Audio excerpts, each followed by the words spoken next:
Recuerdo tanto, yo trabajaba en emergencias y un día habían dos viejitos, fueron.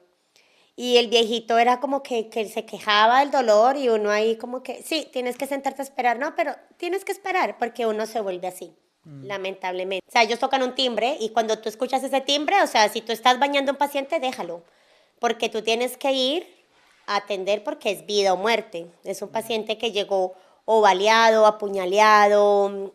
Y CrossFit es entrenamiento militar. Entonces, los días de festivos, tú ni te aparezcas en un CrossFit.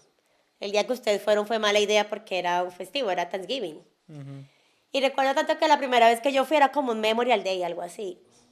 Mira, casi, yo te digo que yo hice esa rutina y te lo juro, yo duré enferma una semana. Hola a todos y bienvenidos a Éxito Latino Podcast. Mi nombre es Jairo Hernández y hoy tengo como invitada a Dayire. Dayire es entrenadora de CrossFit y casi me mata el otro día. Ya probó de la medicina. Bueno, Dayire, bienvenida al programa. Vienes desde lejos, vienes desde Nueva York, con Sí. mucho tráfico, con mucha pérdida, pero pues de corazón te doy mil gracias por venir hasta por acá y que te sientes ahí. Gracias, gracias. Casi aborto la misión, dije, me pierdo una vez más y me voy otra vez. Casi 2 horas para llegar. Sí, es que también me ha pasado, pero creo que ya me estoy conociendo las calles de Newark para Tocas como que no mandes así la ubicación exacta, sino la dirección. la dirección. Dayire, lo primero que quería preguntarte era ¿cómo haces para que las personas después de que les das una clase gratis vuelvan? No, mentira. ¿Tú Ay, no volverías si tú vivieras en Nueva York? ¿No vuelves no, sí, después de esa matanza? yo molestando, pero No, pero ¿tú volverías? bien fuerte. Sí. ¿Te pareció muy fuerte el entreno? Está fuerte, pero pues como no tenemos el cuerpo condicionado a ese esfuerzo físico, es lógico que me moría. Y eso que trato de hacer es de ejercitarme, donde yo no hiciera ejercicio, yo creo que todavía me dolía el cuerpo. Bueno, precisamente yo siempre le digo a la gente como que CrossFit es muy rudo, porque hay personas, sobre todo mujeres, que son como muy delicadas, que son de ir al gimnasio, tomarse en su tiempo, Tomarse en fotos. tomarse en fotos, respirar. El CrossFit no, el CrossFit es de tu tirarte, golpearte, caerte, y es como que una hora de intensidad en la que tú ni siquiera puedes respirar. Entonces yo siempre le pregunto a la gente como que, ¿tú has hecho CrossFit antes? Entonces uno dice, sí, no, conozco, lo que sea. Les pregunto también si tienen como problemas de la rodilla, alguna hernia, pues por lo mismo, porque es de muy alta intensidad. Las personas, digamos, que tienen operadas las rodillas, no es apropiado porque les puede inflamar más. Y les doy la explicación, les digo, CrossFit es muy rudo, entonces pues miremos a ver cómo te sientes, si te gusta, para que vuelvas. De 10 personas, 8 vuelven. No, pero el 8 porcentaje está vuelven. bien. Sí. Es que CrossFit es muy chévere porque es muy dinámico. Es muy dinámico. No es como que tan rutinario cuando tú vas al gym que tú dices lunes, miércoles y viernes hago pierna y martes y jueves hago upper body. No, en el CrossFit tú un lunes puedes encontrar pierna, pero el otro lunes puedes hacer pecho y las rutinas nunca se repiten. Es una hora en la que tú, como te dije, no tienes ni tiempo de parpadear y además también creas como buenos vínculos de amigos. Se crea una bonita familia. Qué bien. Sí, eso pasa en todos como los entrenamientos en los equipos de fútbol, casi en todos los deportes. Y más que nosotros somos como, bueno, podría decir que el único CrossFit latino, que somos como 100% latino, 80% colombianos, entonces hemos tenido como muy buena acogida. Precisamente ayer que fue, o bueno, hoy es 7 de diciembre, ayer le celebré en el gimnasio a los chicos el Día de las Velitas, porque hay muchos chicos que no son colombianos, hay ecuatorianos, mexicanos, salvadoreños, no conocen esa tradición.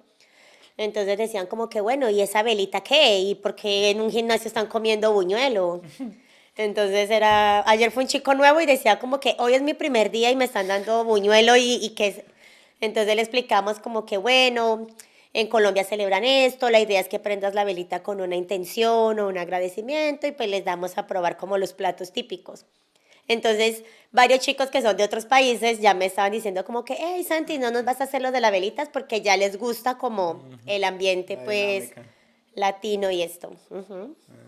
Bueno, Dayire, cuéntanos de dónde eres y dónde creciste.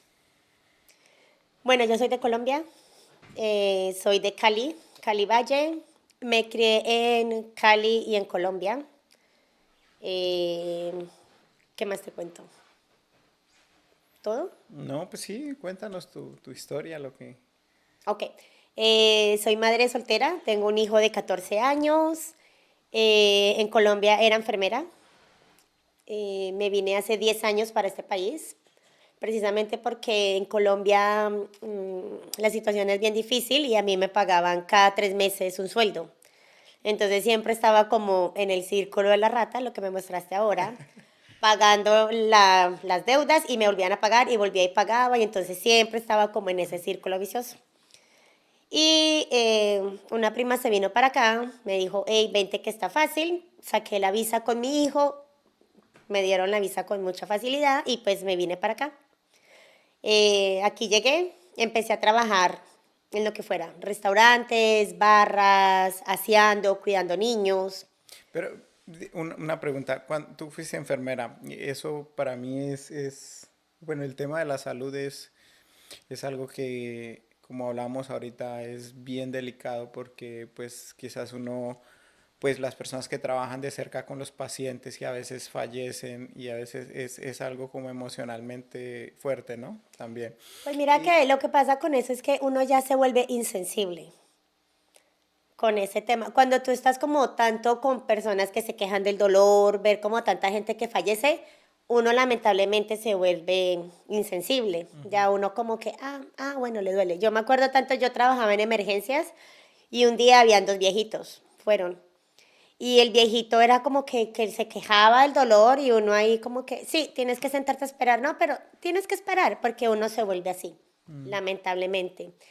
Eh, el tema de la salud en Colombia, sí, bien difícil. Los temas de demandas, las atenciones y pues bueno, el tema económico, lo que te digo, básicamente por eso fue como que decidí emigrar. Fui enfermera 9 años en Colombia.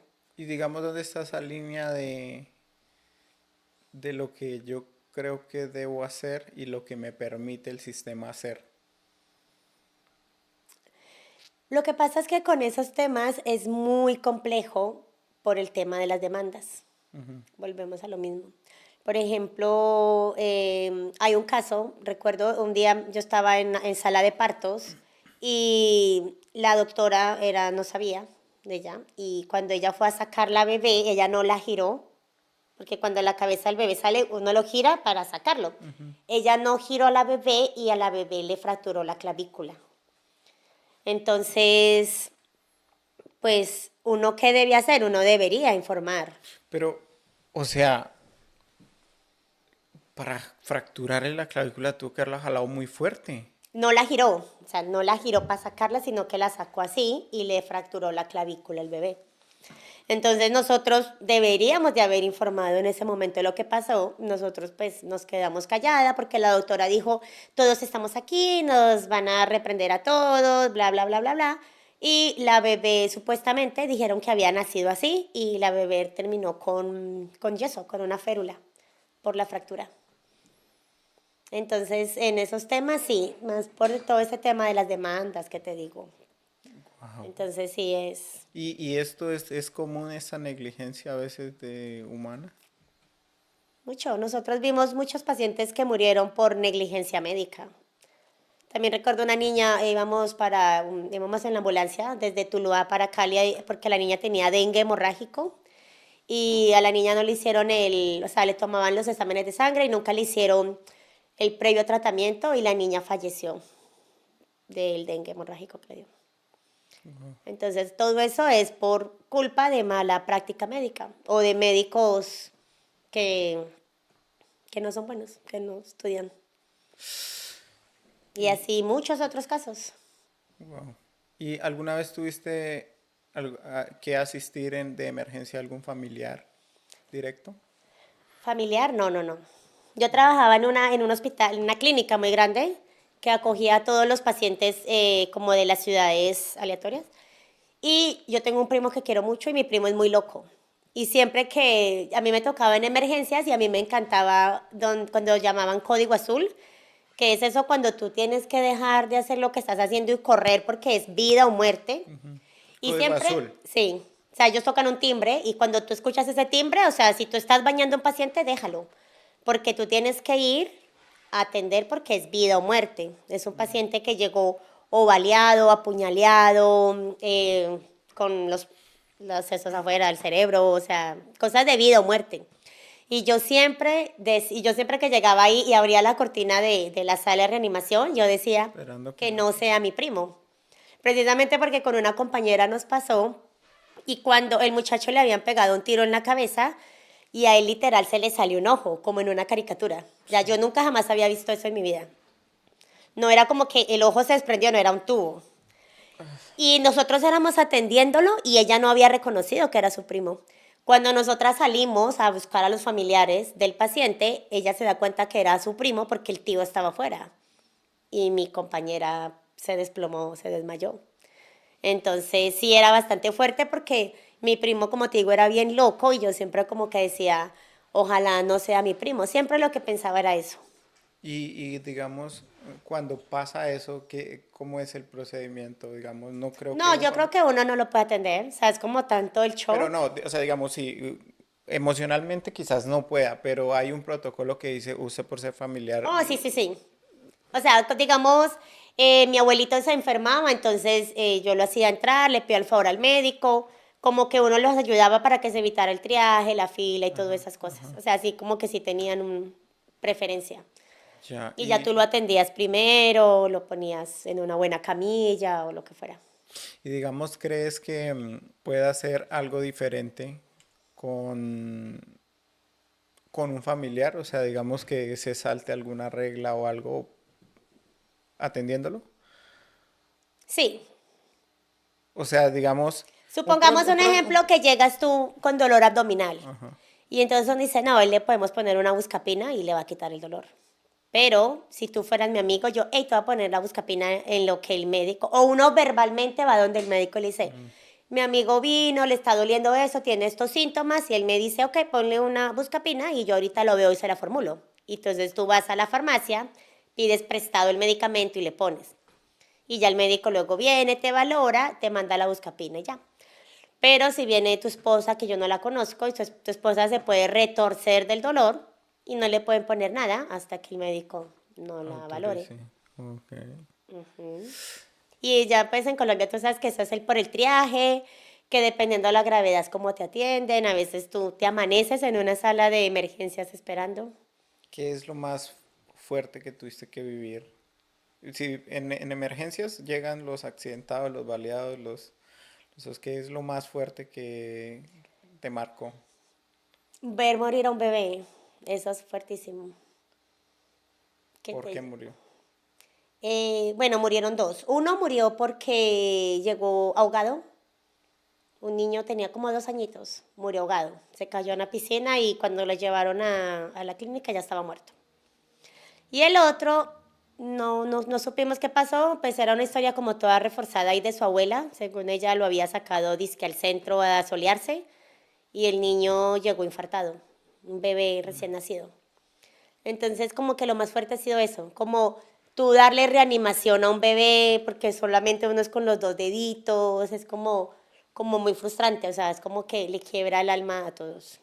Eso ha sido como lo más duro. Pues, diferente de un adulto que uno dice, un adulto ya vivió, ya experimentó. A un bebé sí, ha sido como lo más difícil. ¿Y eso te dejó algún, o sea, alguna secuela psicológica o algo así? No, no, no.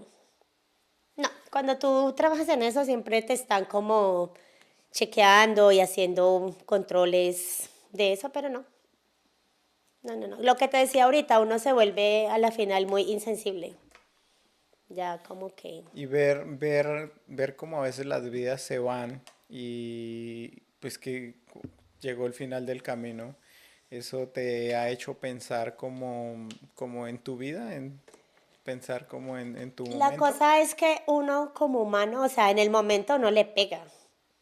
Y uno como que dice, wow, o sea, ¿yo qué estoy haciendo con mi vida? O yo por qué actúo de esta manera. Pero luego le pasa a uno y otra vez uno vuelve a lo mismo. Vuelve lo mismo. Por ejemplo, lo que hablábamos ahorita de Marlon, yo estuve con él y fue muy fuerte todo lo que vivimos, pues ese momento ahí con él.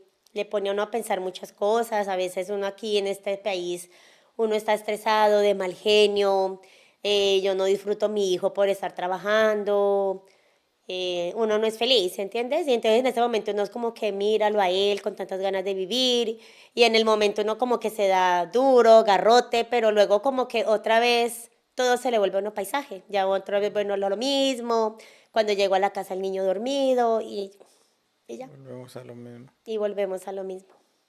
Sí, el tema con Marlon a mí también me hizo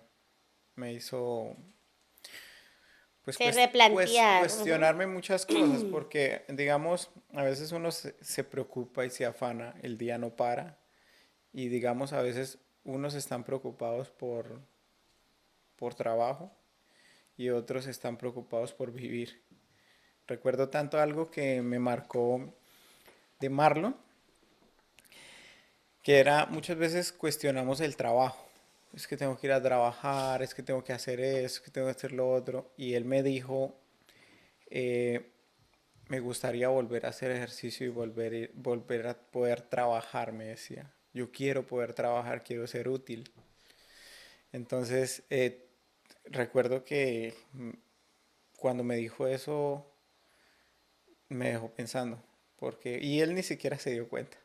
Yo simplemente como que me dio ese choque, y a veces yo, pues uno se cuestiona que tengo que ir a trabajar. Y uno es muy mal agradecido. Mira, yo para Thanksgiving tuve una situación personal maluquita y yo no disfruté mi Thanksgiving por boba, por tener mi cabeza en otro lado. Fueron mis papás y yo era por allá sentada en el comedor sin querer hablar y muchas personas que tienen a sus papás en otros países añorando estar con su familia y uno que la tiene al lado no valora, ¿sí entiendes? Pero como te digo, o sea, eso es como que uno se da látigo en el momento y ya luego otra vez todo se vuelve paisaje. Bueno, cuéntame cuánto gana una enfermera en Colombia. ¿En colombianos o en dólares? En, en colombianos, bueno, y en dólares, Con plata colombiana, unos 1.200.000, como1.200.000. ¿Y pagan unos mensual, trimestral? $300, como unos $300 al 300 mes. dólares. Pues se supone que te tendrían que... Bueno, en Colombia tú sabes que allá uno gana es mensual. No es como aquí que uno ya se acostumbra al diario o semanal, no, allá es mensual. Y en la clínica o siempre donde trabajaba nos pagaban cada 3 meses, que porque la EPS no pagaba, que porque Comeva no ¿Cada pagaba, tres meses? ¿Y cómo sobrevivías 3 meses sin sueldo? ni idea, yo no sé. Ahorita cuando uno va a Colombia uno dice lo mismo, la gente cómo vive así, o sea, es increíble. Yo voy a Colombia y mis Con, amigas con, enfermeras me están buscando, venga, y están en lo mismo, o sea, así como yo me vine hace 10 años, ellas están en lo mismo. con razón se vuelven insensibles. Sí, qué pesar, pero sí. Yo también, yo traté de estudiar psicología, yo estudié A 3 semestres de psicología. eso te iba a preguntar, ¿por qué psicología? Yo quería estudiar instrumentación quirúrgica, pero ¿Y eso no, qué es? Traducido al... esos, las chicas enfermeras que están al lado del cirujano, que le están pasando bisturí, pinza, no sé qué, limpiándole, poniéndole el guante, eso, instrumentadora Ok. quirúrgica. Pero yo no tenía dinero, pues imagínate pagando, ganando cada 3 meses. Entonces una amiga loca que yo tengo me dijo, estudiamos psicología. Y yo, ay, no, qué pereza eso, estudiemos. Y yo, ok, entonces estudiábamos los sábados en otra ciudad. Entonces trasnochábamos el viernes, nos bañamos a las 4 de la mañana en la clínica. Entregábamos el turno a las 6 y salíamos en la moto, porque en eso yo tenía una moto, y nos íbamos en la moto casi 2 horas hasta la universidad. Pero yo no, o sea, yo no aprendí nada, porque yo era en ese pupitre. Así yo no podía, del sueño tan horrible. Y así duré tres semestres, no pude más, porque no era algo que me apasionara, la verdad, mucho. Y mis compañeras que se graduaron de eso están ganando menos que una enfermera. Y ahorita muchas emigraron para Chile, España y están haciendo cualquier otra cosa. Y eso no, esa carrera no se puede, digamos, no se puede como tratar de homologar en otros países o algo así. No sé la verdad cómo funcionará. Yo traté de aquí de homologar la enfermería, pero en ese entonces no tenía papeles. Entonces me salía demasiado costoso, demasiado, demasiado. Entonces dejé a un lado el tema de la enfermería y traté de irme como por la flebotomía, que es las personas que canalizan, que toman exámenes de sangre. Y eso, y definitivamente pues ya me salí del tema de la salud. ¿Cuándo tomas la decisión o qué hizo ese clip de que definitivamente diga me voy porque no veo otra salida? Yo nunca me vi en este país. Mi prima, Mariluz, la que está allá atrás, ella se vino primero. Y ella se vino en febrero y ella me llama como para el siguiente mes y me dice, hey, aquí está fácil venir, pero yo nunca soñé este país, jamás yo. O sea, yo estaba en Colombia mal, pero no era como que, ay, quiero emigrar, no, nunca. Y como te digo, yo me presenté con mi hijo, nos presentamos normal y pues de primerazo nos la dieron. Y yo dije, ok, me voy a ir a probar. Y en la clínica pedí una licencia no remunerada. Entonces me vine para acá 2 meses, justo era el verano. Y en el verano para ese entonces había un mundial de fútbol, eso fue en el 2014. Mm, Colombia estaba pues como en su mejor posición y eso era una locura, o sea, yo trabajaba en un restaurante en Navarra, hice cantidad de plata que yo dije, no, o sea, allá es. Y me vine para Colombia otra vez, sí, ok. me devolví para Colombia.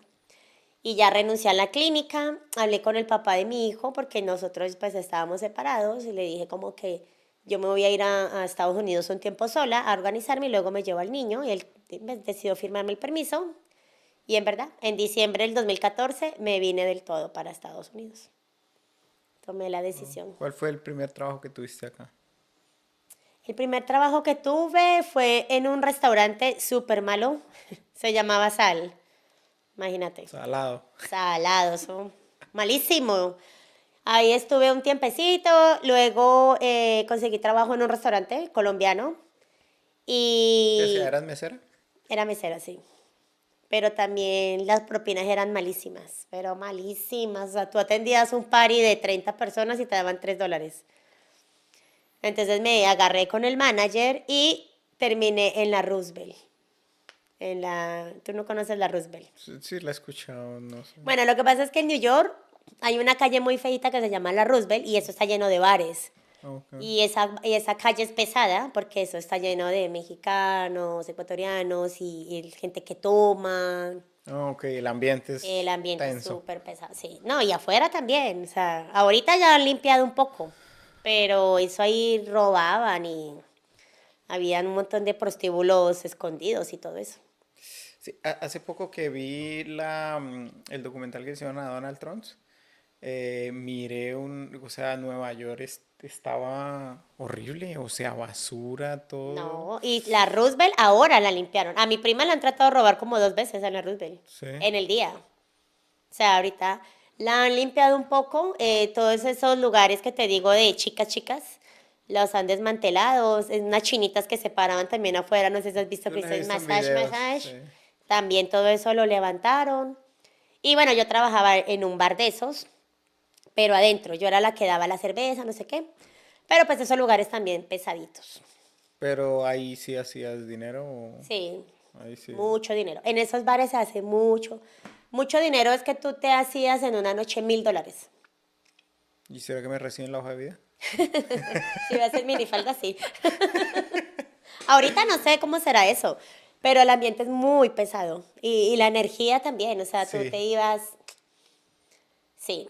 Para alguien que tenga pareja es muy duro, pues porque obviamente a su pareja no le va a gustar que su mujer esté allá coqueteando, pero pues ese era el trabajo.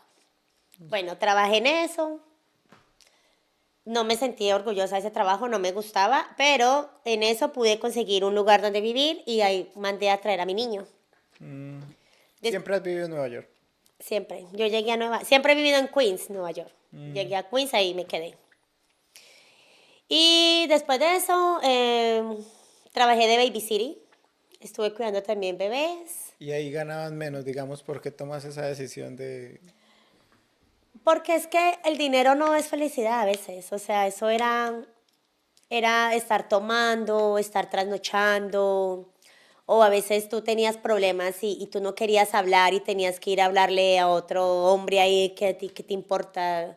O sea, era bien maluquito.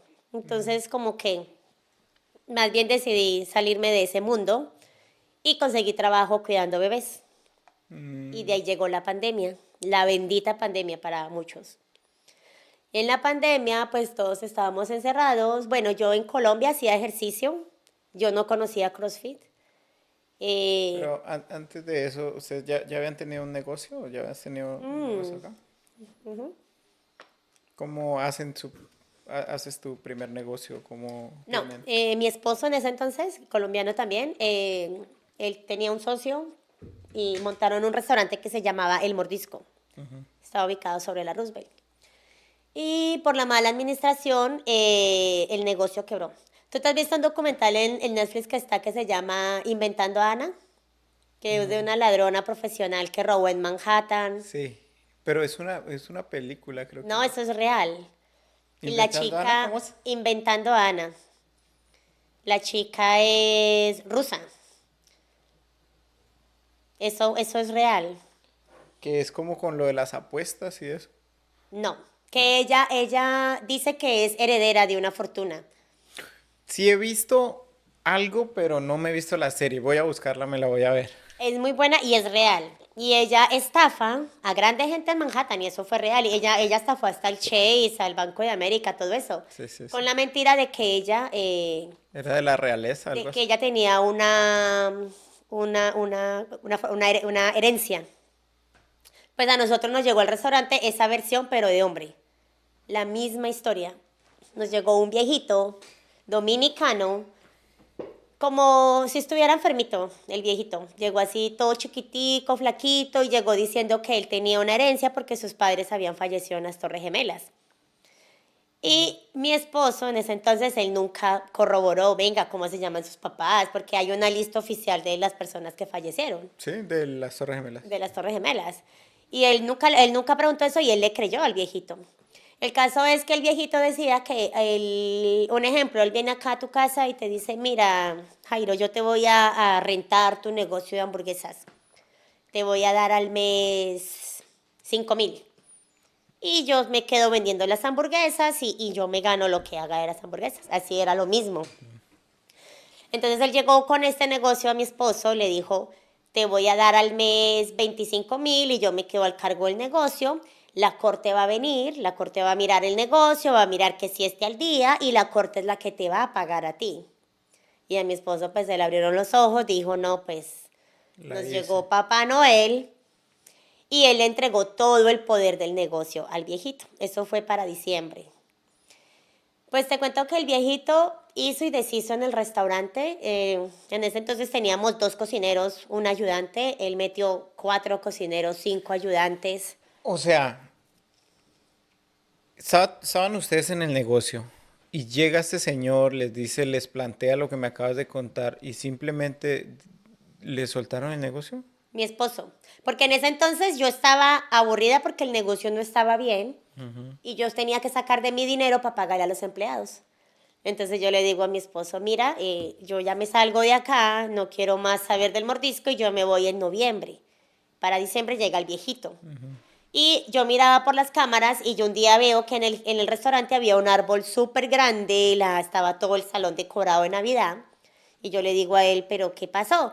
No, no, después te cuento, o sea, él nunca me contó nada. Pero y bueno, y le metieron como dinero al negocio. ¿Quién El viejito, invirtió ese dinero? no, ven, te cuento. El dinero siempre fue del restaurante. O sea, el viejito compraba todo con el dinero del restaurante. ¿Cómo supuestamente mi esposo cayó? Porque el viejito le dio 2 cheques con dinero, Ok. ponle unos 20.000 dólares. Y entonces, ¿qué hizo mi esposo? Compró un juego de sala, compró cocina, compró un Steam para la cocina del restaurante, compró tiquetes para ir a ver a Mar Anthony en primera fila Y el dinero entró, que es lo peor. O sea, te digo que esa historia, si tú miras la historia, es igualito a lo que te estoy contando. Y el viejito aún sigue estafando en este momento. Aquí en New Jersey la última vez lo vieron. Se O sea, el llama dinero Nelson. sí entró a la cuenta.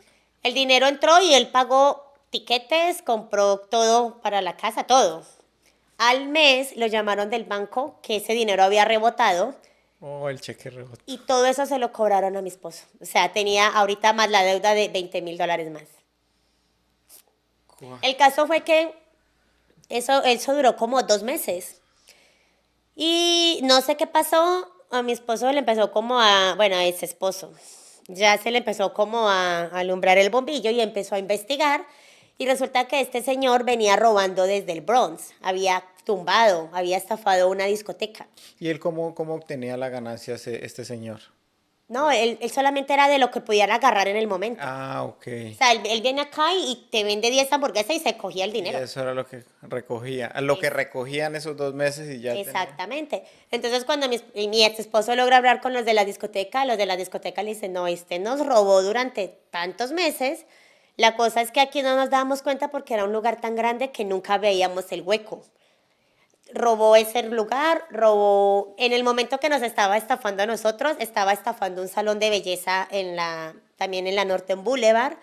Trató de ir a otro restaurante grandísimo que se llamaba Natives. Y nada, al final cuando un día yo cogí el celular de mi esposo a mirarle y vi los supuestos nombres del papá del señor, resulta que no existían en la lista de las personas fallecidas y nos pusimos a investigar y los papás del señor habían muerto a tiros en el Bronx. Y el señor vivía en un shelter en el Bronx. O sea, el señor era un indigente, el señor vivía en la calle. Cuando mi esposo pues viene y lo confronta, el señor se hace el enfermo, dice, no tengo que ir al hospital, y va y se interna en urgencias en el hospital en Manhattan, y cuando mi esposo va con la policía, ya el viejito se había ido. Y ya.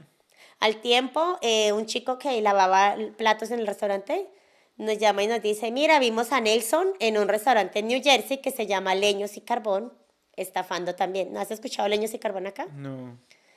Estafando también, la misma historia. Entonces nosotros llamamos a los dueños de Leños y Carbón, les contamos la historia y afortunadamente a ellos no les alcanzó a robar. Entonces, debido a todo esto, las deudas del restaurante se triplicaron.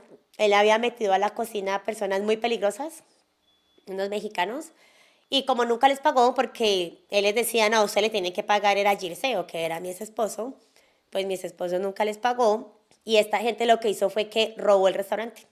Se robaron todo lo de la cocina, se robaron los televisores, los sofás del restaurante los dañaron, se robaron hasta la máquina de ATM. Eso fue justo empezando la pandemia. Y ahí fue cuando dijimos, apague y vámonos, y cerramos el restaurante y declaramos en quiebra el restaurante. Juepucha. El restaurante duró como 2 años y medio. Pero es muy difícil. O O sea, sea, yo no le recomendaría a nadie tener un negocio de restaurante en Nueva York, no. Es demasiado dinero. Impuestos, la ciudad todo el tiempo te está cayendo, que si la leche no tiene la temperatura, que si el huevo está fuera de la nevera y pague, y pague, y pague, y pague tickets, la renta extremadamente cara. oye, pero me dejaste bien boquiabierto con Esa esa historia. estafa. Pero mi esposo también supuestamente el viejito le decía, yo te voy a dejar mi herencia. Y yo le decía como que, ¿tú crees? O sea, supuestamente la herencia del viejito era más grande que la de Donald Trump, según los papeles. Y sabes que eso es bien delicado porque nosotros estuvimos pues en todo esto con la policía y hay un abogado en Manhattan, un abogado certificado en Manhattan, que trabaja con el viejito. Y es el que le hace los papeles falsos, statement, o sea, todo está tan bien craneado que tú te metes a las cuentas de bancos y está todo.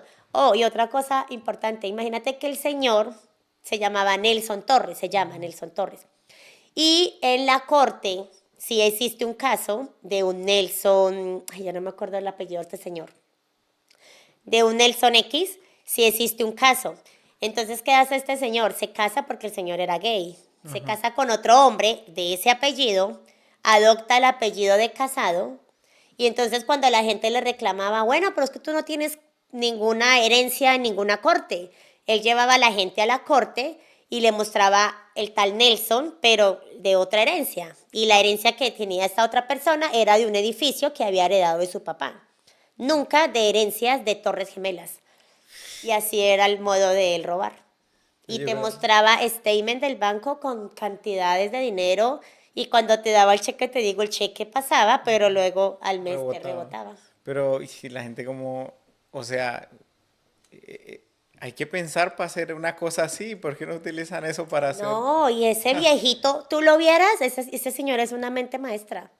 O sea, tú ves a ese señor y tú dices, hay que pesar ese viejito. Pero Ahí es donde aplica como este tema de un cuchillo se puede utilizar para cocinar o para matar a otra persona. completamente. Y nosotros fuimos testigos de eso y yo, wow. Y yo cada vez que veo esa serie es la misma. Y esta chica robó y estafó a grande, o sea, gente inteligente en Manhattan Sí, yo la he con escuchado, ese la tema he de visto. una herencia de su papá.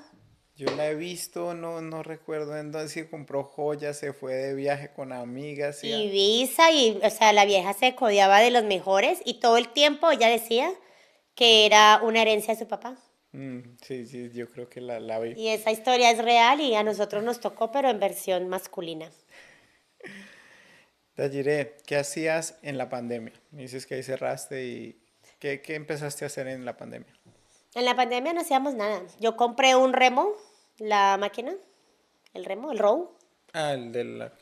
Y entonces hacía ejercicio en la casa. Bueno, te estaba contando. Yo en Colombia hacía ejercicio, pero normal. Iba al gimnasio. Pero ya Cuando... entrenabas CrossFit. No, yo no No, conocía CrossFit. pesas. Normal, un gimnasio normal. Ok. Entonces, cuando llego a este país, busco un gimnasio privado en Flushing y ahí conozco al entrenador y él me dice como que, bueno, ¿tú por qué no trabajas conmigo? Y yo le digo, pero pues yo no sé. Me dice, no, pues estudia. Entonces yo empiezo a estudiar para ser personal trainer, pero de gym tradicional. Y bueno, empecé a estudiar y él me daba la oportunidad, yo daba una que otra clase, no me pagaba muy bien, la verdad. Y resulta que esta persona, el dueño, el coach, era una persona muy sana, pero él era demasiado adicto al café. Tomaba y tomaba café negro así cargado. Y un día se tomó un pre-workout y él no leyó el contenido del pre-workout. Se tomó el pre-workout y se tomó el café y eso le produjo un preinfarto. Duró en el hospital como 2 meses, entonces pues el gimnasio cerrado. Y yo decía, bueno, ¿y yo qué hago? Y eso pasa porque, o sea, le acelera mucho el ritmo Sí. cardíaco más el ejercicio. No, o sea, él tomó café, una cantidad de cafeína, y se tomó un pre-workout doblemente cargado de cafeína. Una bomba para el corazón. O sea, una persona súper sana, pero eso casi que le paró el corazón. Terminó en el hospital por eso. Por eso las personas que hacen ejercicio tienen que mirar bien. Por ejemplo, yo tomo demasiado café. Y si yo tomo pre-workout, yo trato de que sean veganos, sin cafeína ni nada de eso. Precisamente porque a mí me pasó un día y tú sientes como que tu pecho se te aprieta y como que te empieza así. Y eso le pasó a él. Entonces él cierra, yo, ok, ¿qué me voy a poner a hacer? Me voy a caminar y veo un salón gigante pelado y yo decía, ¿esto qué es? Y yo veía a toda la gente como loca ahí sudando, pero pues no entendía qué era. Pelado. Sí, eso es una bodega gigante. Y entro a hacer CrossFit y salí como ustedes. Ese día, te Pero lo no lo juro, conocías. Ahí no, no sabías que era eso. yo no sabía ni con qué se comía eso. Y CrossFit es entrenamiento militar. Entonces, los días de festivos, tú ni te aparezcas en un CrossFit. El día que ustedes fueron fue mala idea porque era un festivo, era Thanksgiving. Y recuerdo tanto que la primera vez que yo fui era como un Memorial Day, algo así. Mira, casi, yo te digo que yo hice esa rutina y te lo juro, yo duré enferma una semana. Pero ¿por qué festivo? ¿Qué pasa con...? Porque son días de workouts especiales que son en honor a soldados caídos. Ok.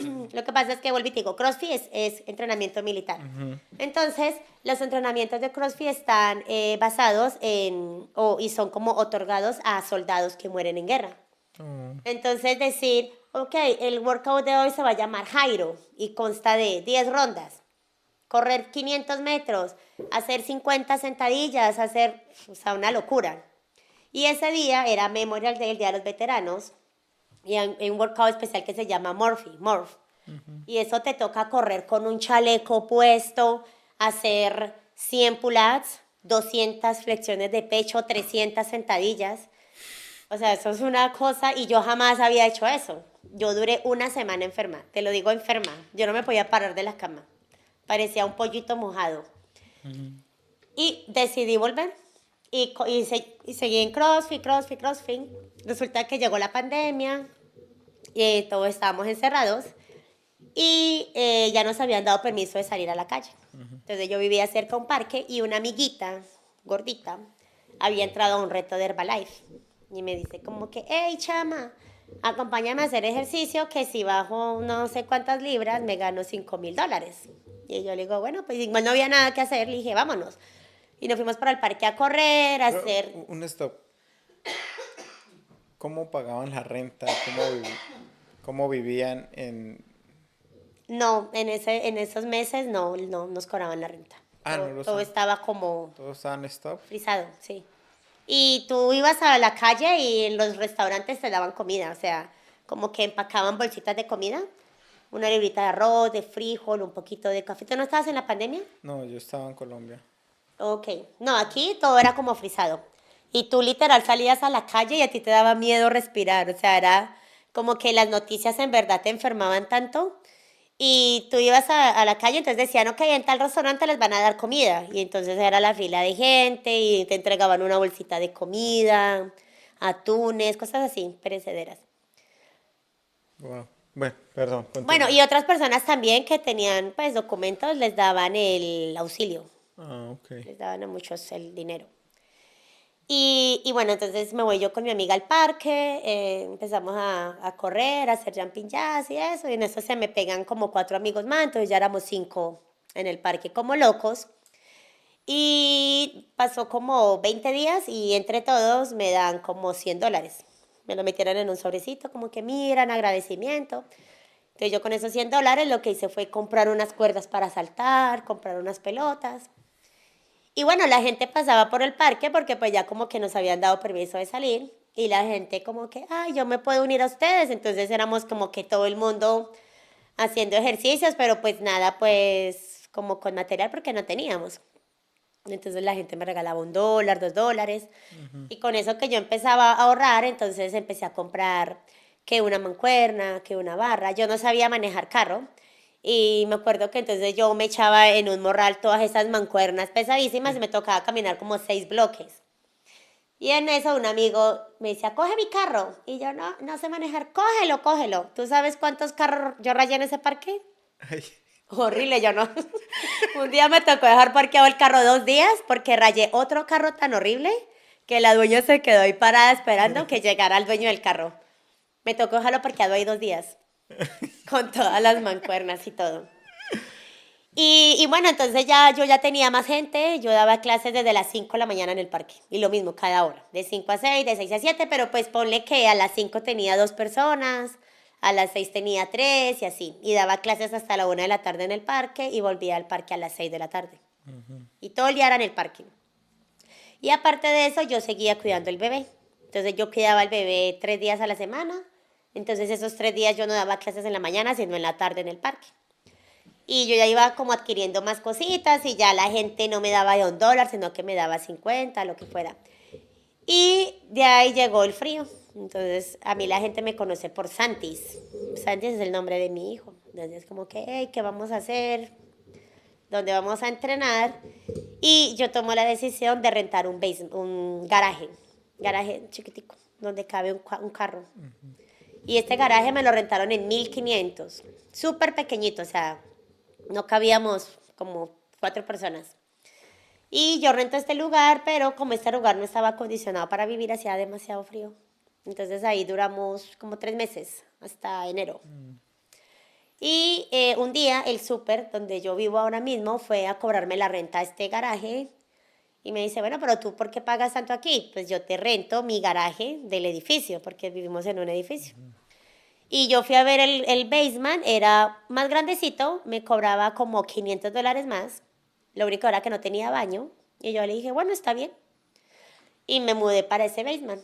Pero en ese basement era súper charro porque no teníamos baño. Entonces atrás estaba la yarda. y los chicos cuando tenían que ir al baño se iban detrás de un árbol. Entonces luego la señora que sacaba a pasear el perro estaba poniendo quejas, mira que le vi al otro por allá sus cositas. Y la señora del primer piso también todo el tiempo nos pegaba con la escoba porque pues poníamos música pues para entrenar. Los chicos altos, digamos, iban a hacer algún movimiento con la barra, no podían hacer full extensión porque la barra llegaba al techo. Entonces éramos así. Y allí duré 1 año y medio. Vi un video donde hacían como salto al cajón, pero le habían puesto el cajón y le habían puesto algo más como para que quedara más alto.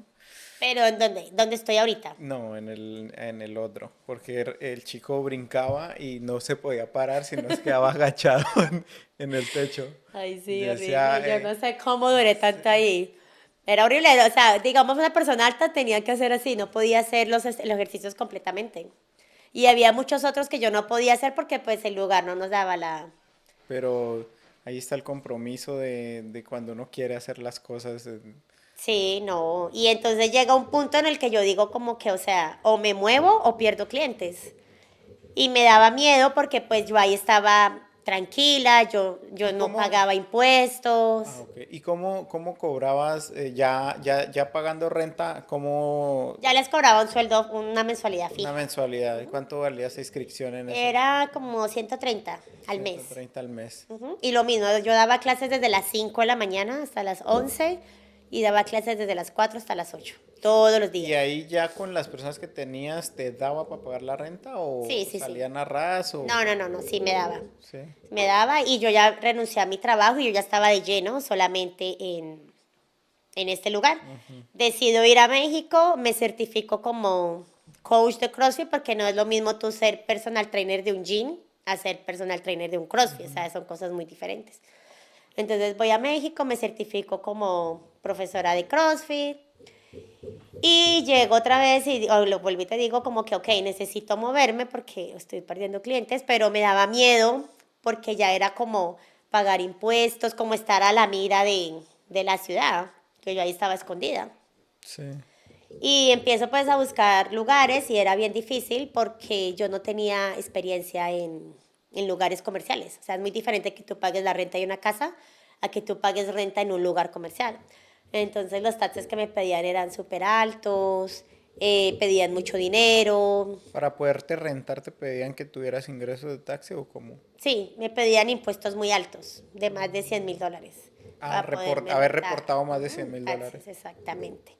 Y yo no tenía eso. Y bueno, y recuerdo que busqué mucho, mucho, mucho, mucho y llegué a un lugar que es donde estoy ahora. Y yo digo como que, bueno, o sea, Dios me puso en eso porque yo no, me gusta hacer ejercicio. Es como tú lo que tú me dices ahorita, yo no me proyecto en eso, pero Dios te pone en eso, ¿se entiende? O sea, a mí me apasionaba hacer ejercicio, pero no para decir, ay, sí, voy a montar un gimnasio, o sea, no. Sí. Simplemente Dios me puso eso así y Él me lo fue acomodando. Y cuando llegué a este lugar, era un lugar el 4 veces más grande que donde yo estaba. Eso era un monstruo. Y cuando yo vengo, el dueño me lo puso así, me dijo, mira, te lo voy a rentar, no te voy a pedir papeles, no te voy a pedir nada, solo te voy a pedir que me pagues el primero de cada mes y en cash. Donde entrenamos el Donde otro día. fueron el jueves. Y yo, ¿qué? O sea, eso era como que... Y además de eso, el lugar ya estaba acondicionado porque antes había sido un lugar de boxeo. Entonces ya tenía el piso puesto, tenía los baños hechos. Y yo decía como que, bueno, o sea, lo tomo, era... Imagínate, era de pasar de pagar 1.500 a pagar $6,000. Es ¿6.000? demasiado, o sea, era un salto.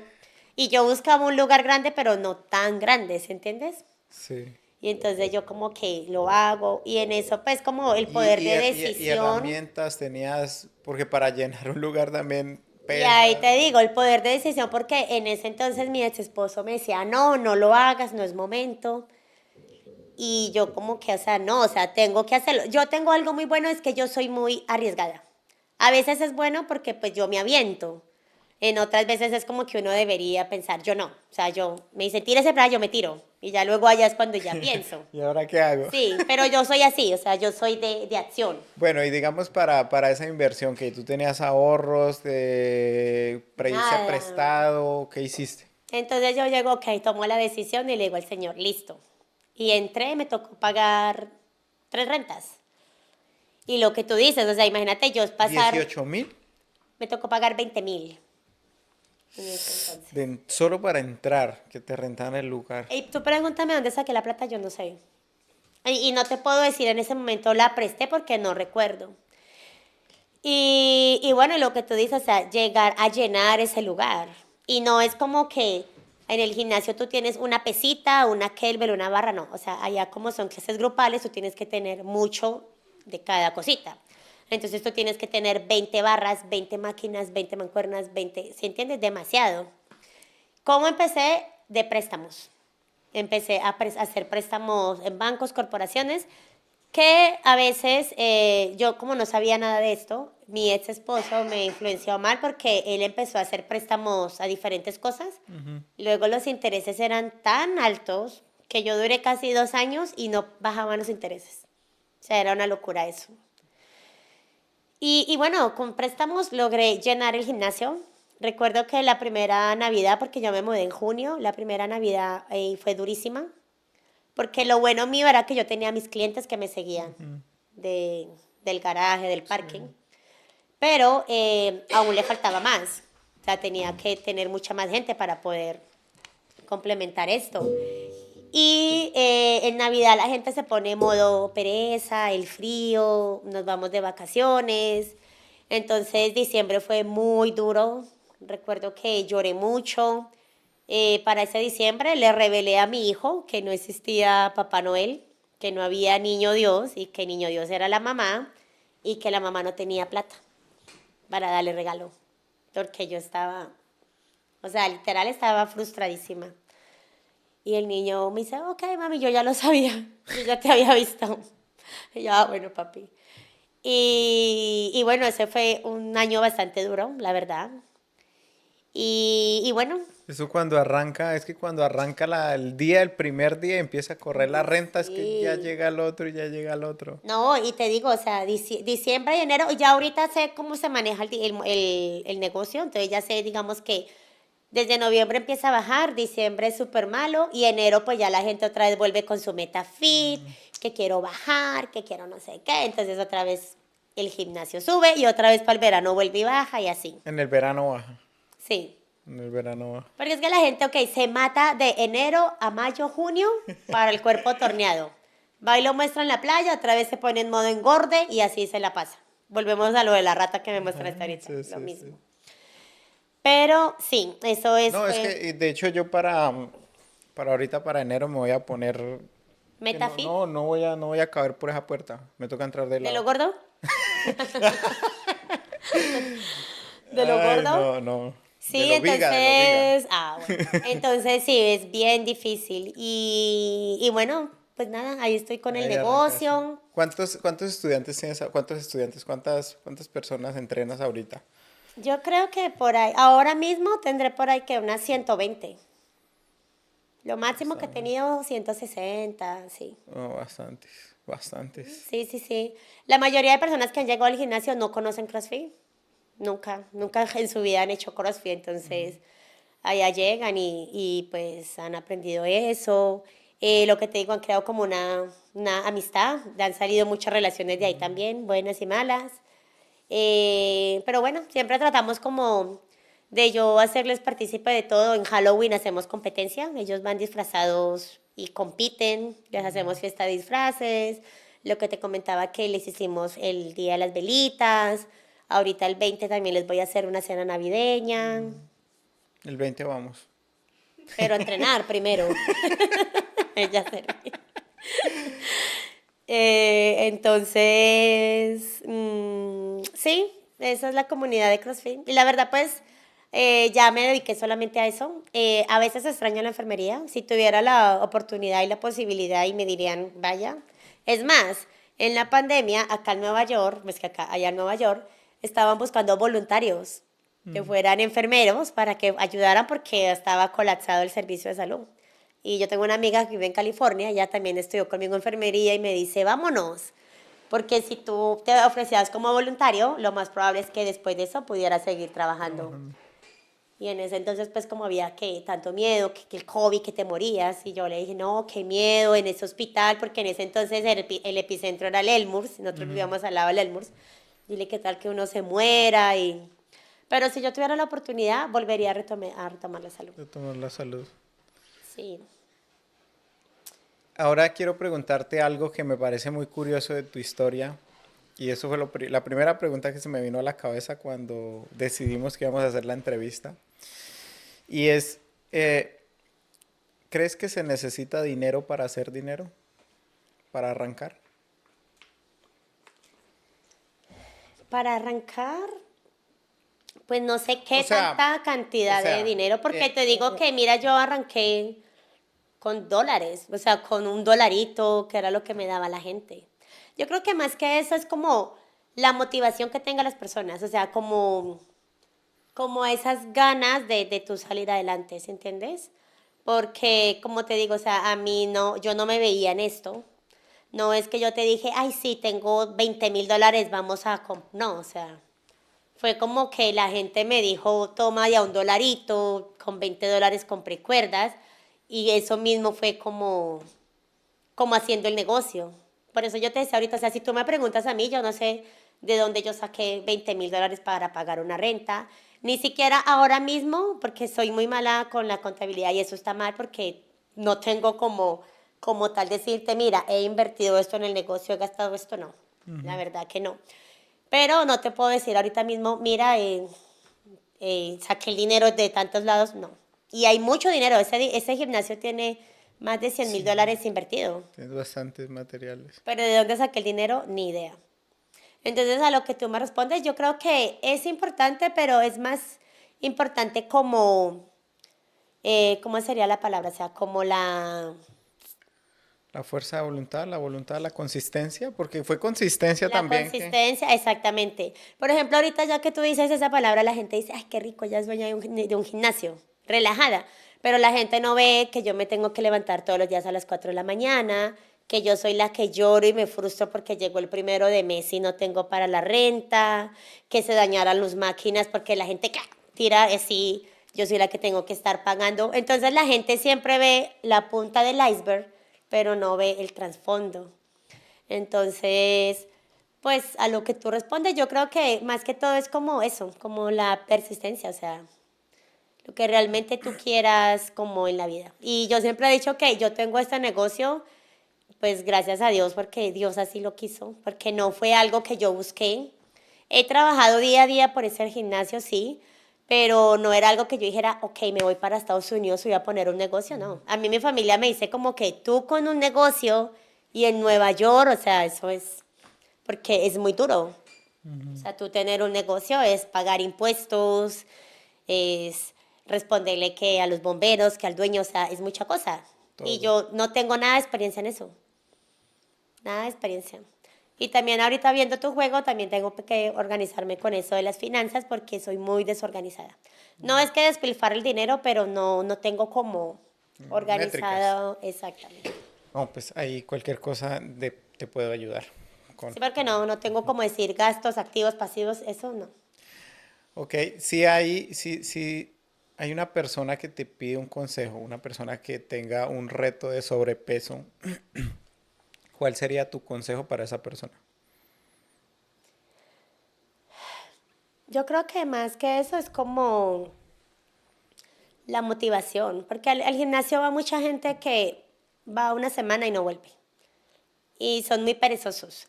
Tengo clientes que me les quito el sombrero, que hay una muchacha que esa señora empezó, no podía ni bajar en una sentadilla.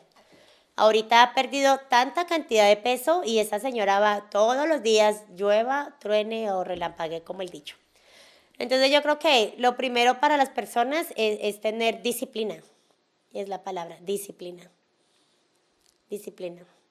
Porque de nada sirve que tú vayas y, ay, qué pereza, o te quejes en la primera, o sea, tienes que ser muy disciplinado. Por ejemplo, yo tengo ahorita mismo un chico que es bien gordito y yo tengo que estar encima. A veces hay Instagram que dicen como que, ¿cuál es el mensaje de amor de tu coach cuando te cambia a una mancuernita más pesada? Entonces yo soy, hey Mauricio, súbale peso a esa mancuerna, no puedo, sí puedes. Entonces como que siempre es como empujándolos a que vayan por más. Entonces ese es como el reto con ellos. Yo les digo, el mejor quemador de peso no es que te montes a una caminadora una hora, o sea, es lo que tú levantes de peso, métele peso. Pero volvemos a lo mismo, no son disciplinados. Van un mes, una semana, luego, ay, es que allá uno no baja de peso. O sea, sí influye, o sea, en el peso, porque, no sé, o sea, bueno, yo Lo fui, que pasa es que la gente dice, ok, estoy haciendo ejercicio y como, no, porque entonces lo que estás quemando te lo estás comiendo. ok. Entonces siempre están como, o la gente dice, lo que pasa es que en CrossFit uno quema muchas calorías, pero ahí se come una bandeja paisa. Y entonces nunca vas a ver un cambio porque siempre lo que estás perdiendo lo estás ganando y estás Mm, en ese juego. Eso es como todo, o sea, si tú tienes que hacer ejercicio pesado, igual tienes que cuidarte, porque por ejemplo, para tú tener un abdomen marcado, no importa que tú hagas 1000 abdominales si estás comiendo mal, ujú, todo es en la alimentación. la alimentación, Entonces, en eso, yo creo que para cualquier cosa uno tiene que ser disciplinado. disciplina. Con tus hamburguesas, si tú las vendes un sábado y el siguiente sábado no, y el siguiente, ay, qué pereza, o sea, la gente dice, no, pues este ya no vende. ¿Qué te hace a ti ser? La constancia, o sea, que tú eres constante, constante, constante, constante. Siempre está uno ahí. Exactamente.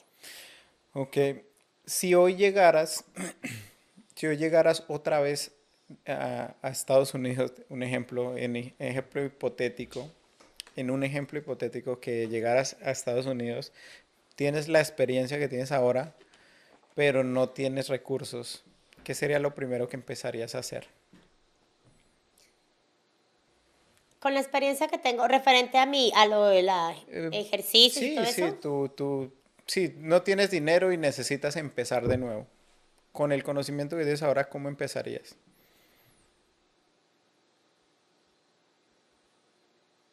no sé. Se me ocurrieron algunas ideas, pero no son muy, son como de perdedora. No, el crecimiento siempre empieza por algo. O dicen que para empezar a correr 1000 metros, lo primero que hay que hacer es dar un paso, ¿no? Ujú. ¿Cuál sería tu primer paso?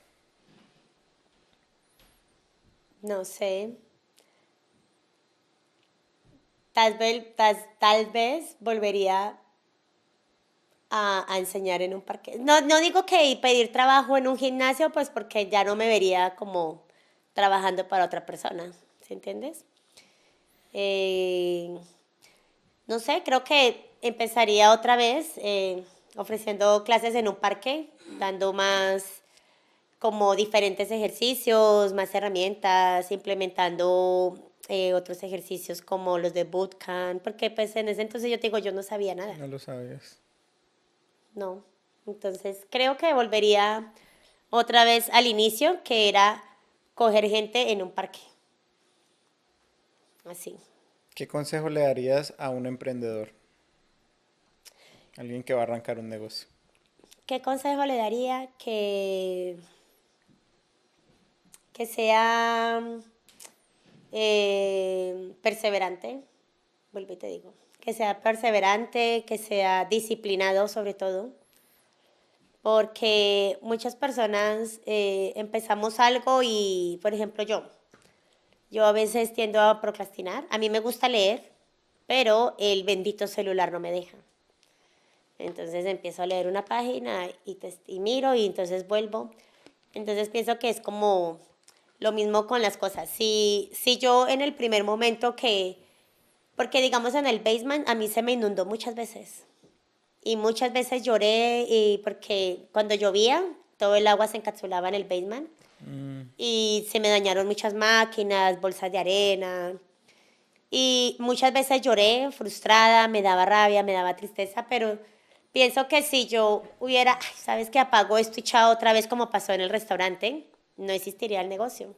Simplemente yo, ok, sacaba los tapetes, trapeábamos, muchachos, no hay clases, algunos iban, ayudaban y al otro día empezábamos, pero creo que el éxito ahí fue perseverar. Entonces es lo que le diría a la gente, o sea, no es fácil, pero pues perseverar. perseverar y darlo todo hasta el final. Y si pues definitivamente las cosas se salen de control, pues buscar otra solución. Pero por lo pronto, o sea, perseverar y dar como ese 110% de cada uno hasta que algo salga, algo tendrá que salir. Algo sale. Vale, muchas gracias. Am, Dayire, pues creo que hemos llegado al final de esta entrevista. No tengo por ahora más preguntas. Muchísimas gracias por venir. Muchísimas gracias por todo. Por tus consejos, por entrenarnos. Y Tienes que subir el día del video donde están ustedes entrenando, ¿no? Que sí, por ahí hay los fotos. estamos editando, estamos en edición. Pero no, gracias. ¿Dónde las personas pueden seguirte? ¿Dónde pueden saber más Ok. de ti? ¿Dónde pueden conocerte? La página del gimnasio se llama PBT, P B larga T, que sería PBT, que significa Power Boss Training. Y bots porque normalmente los CrossFit les llaman bots, que son solo como un cuadrado allí donde muere gente, ¿Dónde los asesinamos? donde los asesinamos sin que se den cuenta. Esa es la página del gimnasio. Y nada, tenemos una clase gratis de cortesía, por si alguien está pues en el área, en New York, pueden ir a visitarnos, Ok. tomar su clase de cortesía. Los precios súper asequibles. Y nada, muchas gracias a ti por invitarme, No, gracias. por gracias. hacerme recordar vivencias que ya no me acordaba. Ahí sí, como el dicho, recordar es vivir. Ajá. Esa es la idea de este espacio. Gracias por llegar hasta el final de esta entrevista y espero te haya aportado mucho valor como seguramente lo hizo conmigo. Si te gustó este contenido, por favor regálame un like, me ayudaría mucho y no olvides seguirme en Instagram como Jairo Hernández-93. Dale suscribirte en YouTube y activa la campanita. Déjame un comentario para saber tu opinión sobre esta entrevista y así poder seguir mejorando nuestro contenido. Te veo en el próximo video.